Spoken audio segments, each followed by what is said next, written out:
زمین پر ایک ایسی جگہ بھی موجود ہے جو رقبے کے لحاظ سے اتنی بڑی ہے، اس میں 17 پاکستان بآسانی سما سکتے ہیں۔ حیرت انگیز بات یہ ہے کہ یہ جگہ تقریباً مکمل طور پر برف سے ڈھکی ہوئی ہے۔ دنیا میں پائے جانے والی 90% برف تو صرف یہاں پائی جاتی ہے۔ اگر یہ تمام برف پگھل جائے تو سمندر میں پانی کی سطح 200 فٹ تک بلند ہو جائے گی، جس کا نتیجہ صرف تباہی ہی تباہی ہوگا۔ اس میں پائے جانے والی برف کی گہرائی اتنی زیادہ ہے کہ گڑھا کھودنے پر 2 کلومیٹر تک صرف برف ہی برف ہے۔ اس جگہ کا نام انٹارکٹیکا ہے، جو دنیا کا 5واں بڑا بر اعظم ہے۔ اس جگہ کی انوکھی بات یہ ہے، موسم گرما کا آغاز اکتوبر سے ہوتا ہے جو فروری تا مارچ تک رہتا ہے۔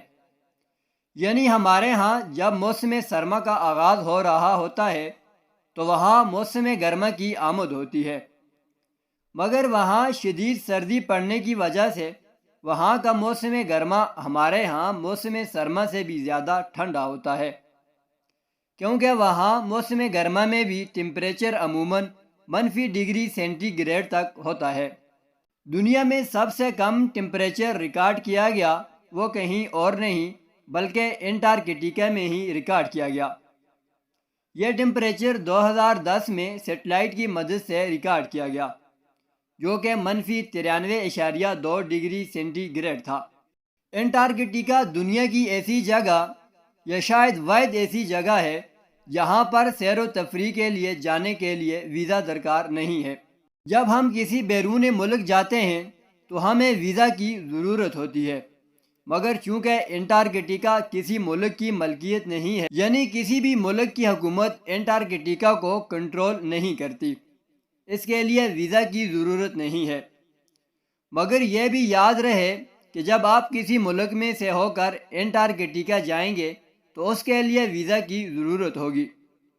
انٹارکٹیکا کسی ملک کی ملکیت نہیں ہے اور نہ ہی کوئی ملک اس پر قبضہ کر سکتا ہے۔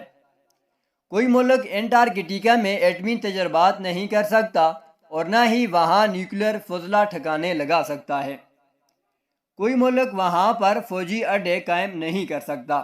ان سب کاموں پر پابندی ہے، کیونکہ 1 دسمبر 1959 میں ایک بین الاقوامی معاہدہ ہوا جسے انٹارکٹک معاہدہ کہتے ہیں، اور یہ معاہدہ ان تمام چیزوں پر پابندی لگاتا ہے۔ اس معاہدے کے مطابق انٹارکٹیکا کی سرزمین کو صرف اور صرف اچھے اور تحقیقی مقاصد کے لیے استعمال کیا جا سکتا ہے۔